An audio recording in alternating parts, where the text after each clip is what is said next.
Mohon nasihatnya karena akhir-akhir ini ana malas beribadah. Baca fadilah ibadah yang anda mau lakukan. Saya sudah pernah ajarkan ini. Mau rajin sholat malam, baca hadis tentang sholat malam. Mau rajin sedekah, baca hadis tentang sedekah. Kita punya hak secara syar'i menanyakan saya dapat apa kalau saya kerjakan ibadah itu. Boleh, nggak apa-apa. Karena memang Allah yang menjanjikan itu, ya kan? Coba baca buku hadis, fadilah sholat duha, fadilah sholat sunnah, qabliyah, rawatib, fadilah sholat wajib, duhur, asar, maghrib, isya, fadilah bakti dengan orang tua, fadilah haji dan umrah, fadilah sadaqah, fadilah puasa Ramadan, fadilah. Apa itu fadilah? Janji positif Allah di ibadah yang akan kita lakukan. Kalau mau termotivasi, untuk apa kita mau ke satu tempat? Karena ada janji yang ada satu menjanjikan yang kita dapatkan di sana kan. Untuk apa kita kerja satu perusahaan? Karena ada janji gajinya lah, prestasi dan seterusnya. Begitu, manusia memang kalau dijanjikan baru mau bergerak.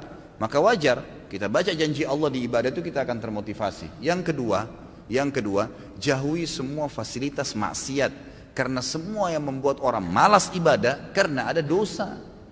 Selama antum masih terlibat di dosa sekecil apapun, maka akan mudah sekali tergelincir untuk malas ibadah. Tergelincir itu. Saya sudah pernah jelaskan, ibadah punya kenikmatan, dosa punya kenikmatan, tapi nggak bisa disatuin, tidak bisa disinkronkan, tidak mungkin, harus pilih salah satunya. Seseorang, saya kasih contoh, seorang wanita terbiasa pakai jilbab, rapi, dia sudah merasakan nikmatnya ibadah itu. Tiba-tiba kedatangan satu orang laki-laki di rumahnya, sepupunya atau yang bukan mahramnya, lalu dia kelihatan tidak pakai jilbab. Bagaimana perasaan dia sebagai muslimah? Merasa berdosa, merasa bersalah. Kenapa tadi rambut saya dilihat ya?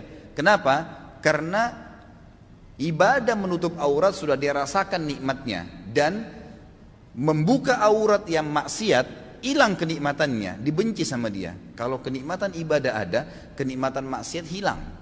Kan? Terbiasa menutup aurat membuat orang jadi tidak mau buka aurat, gitu kan? Terbiasa sholat berjamaah di masjid membuat orang menyasa bersalah, atau terbiasa sholat aja deh. Ya, kira-kira kalau orang sudah rutin sholat 5 waktu, dia sudah tahu fadilahnya dan ancamannya kalau dia tinggalkan. Apakah dia mau tinggalkan sholat berjamaah, sholat wajib? Nggak mungkin, gitu kan? Karena kenikmatan ibadah ini sudah ada.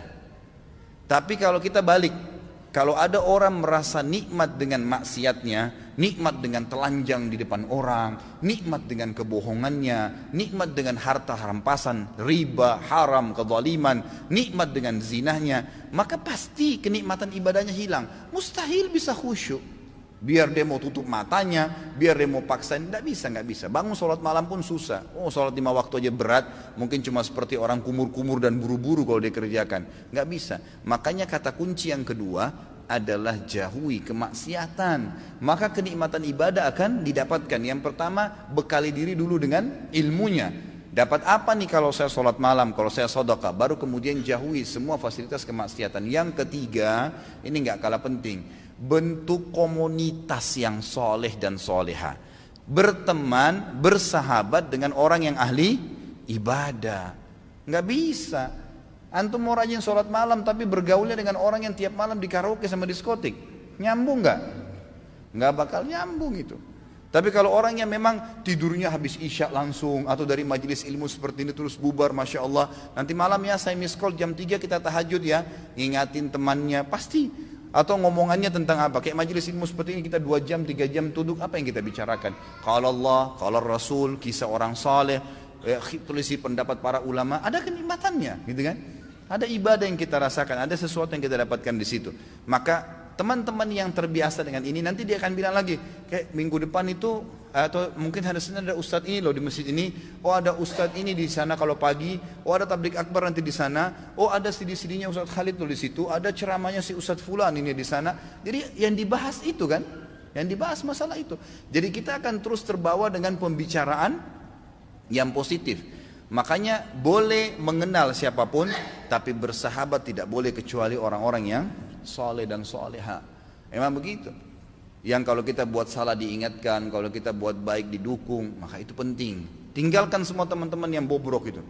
Boleh menasihati mereka, mendakwai mereka, mengingatkan, tapi bukan menjadi sahabat, bukan berbaur dengan mereka. Alhamdulillahi Rabbil Alamin.